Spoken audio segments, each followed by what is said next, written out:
Говорим си за организирането на сватби в ефира на Радио Добруджа в предаването Живот. Тук при мен са Николина и Нетко Недеви, младо семейство, което притежава сватбена агенция, която утре официално ще бъде открита в нашия град. Всъщност тя ще бъде открита кога, в колко часа, къде точно намерихте офис? Официалното откриване сме планирали утре за 18 часа, като ще започне с тържествен водосвет. Поканили сме отец Иван от храм Свети Георги, който да ни благослови, така да се каже.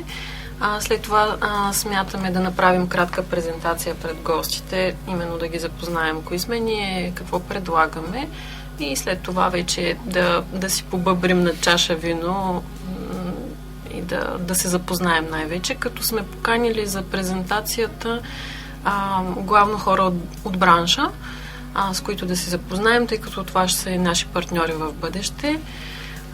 Вече, да, разбира се, ние без тях няма как самостоятелно да функционираме и ще разчитаме на техните услуги. Като вече официално за гражданите на Добрич на следващия ден могат да ни посетят. Ще бъдат отворени вратите ни от 9:30 до 18:30, от понеделник до събота включително. Адресът... Ще има човек в агенцията. Да.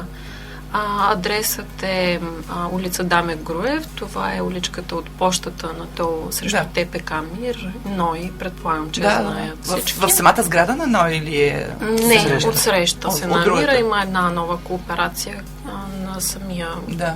Първи етаж е на самия тротуар, всъщност е витрината, като там каним всички желаещи, бъдещи младоженци да си поговорим.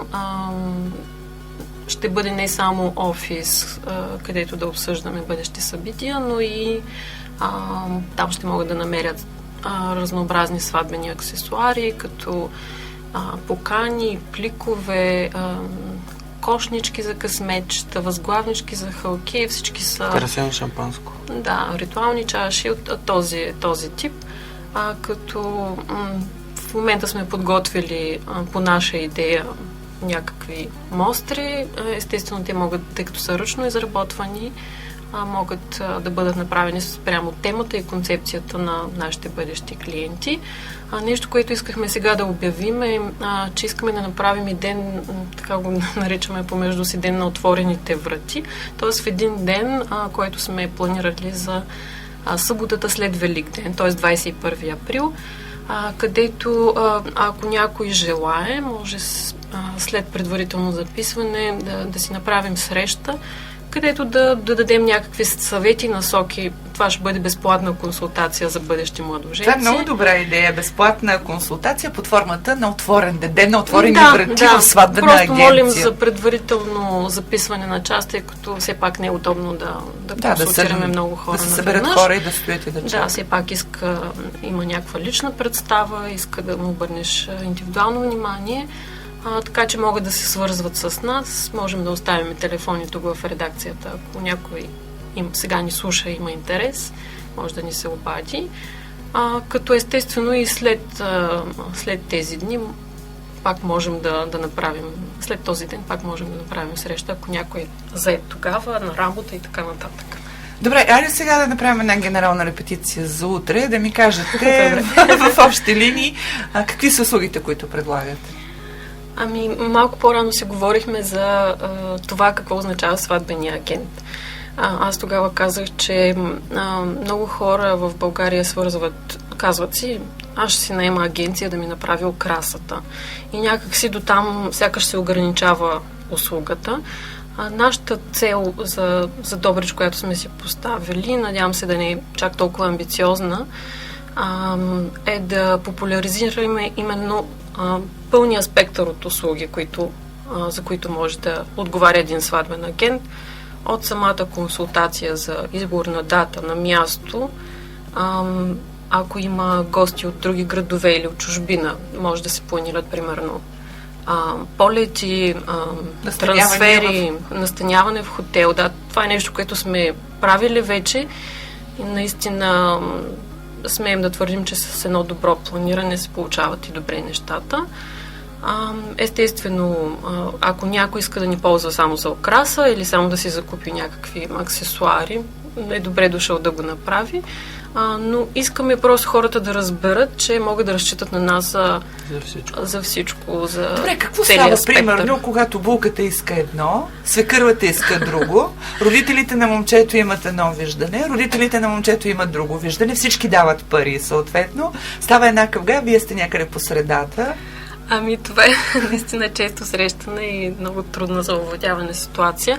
Но това е една от ролите на сватбения агент, да бъде буфер между всички тези страни и с комуникация да се вземе някакво компромисно решение.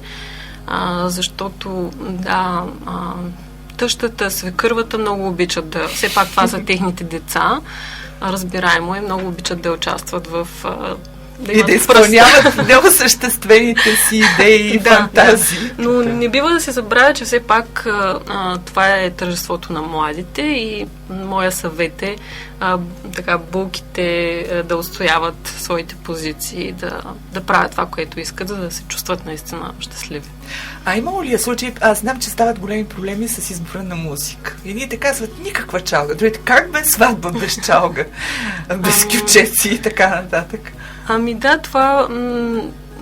Това зависи от самите младоженци, като съвета е да помислят и за техните гости. Все пак там има хора от различни възрасти, различни поколения. Е добре да се помисли за забавлението на всички.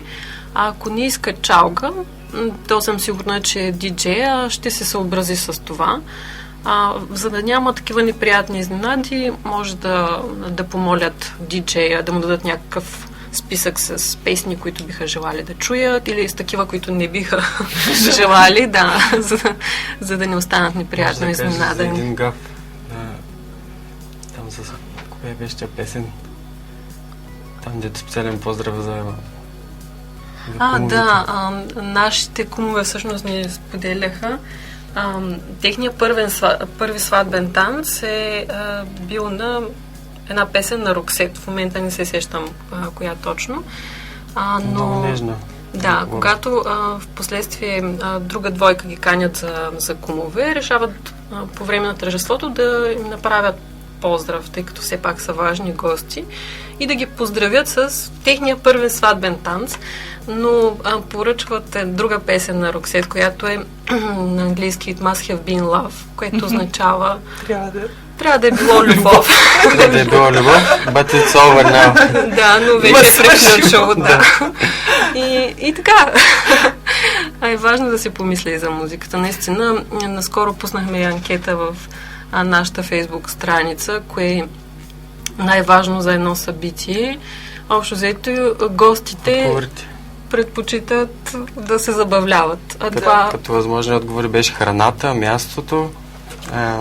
Няма, нищо друго няма значение, само да става купон и украсата, детайла, стила на ресторанта, така нататък. Повечето хора отговарят да става купон. Тоест хората отиват на сватба, за да се забавляват. Както се казва, 2 луди, 200 гладни. Влязах в сайта ви, сватбена агенция Стилеса, който е много красиво оформен. На чие дело е? Затова ми помогнаха брат ми и приятелката му, тъй като специалисти. Занимават се с това, с веб дизайн, разработка на сайтове. Там първата похвала на страницата от англичанка, Джуди, предполагам, англичанка, нали? Тя казва, всъщност препоръчва ви на англоговорящите, защото и двамата много добре се оправяте с английски. Да, това е много важно. Тогава, когато Джулия си избираше сватбен агент, имаше колебания между нас и друга агенция. Тя ни е споделяла в последствие. Но служителите на другата агенция не са говорили английски, което прави немислимо планиране на 9 месеца планиране на сватба да става с преводач. И това много помогна, разбира се, първо в комуникацията с младоженците, след това и тъй като ние посрещахме техните гости, планирахме тяхното моминско ергенско парти, трансфери, настаняване, т.е. беше немислимо да се случи по друг начин. Така че е оценила това.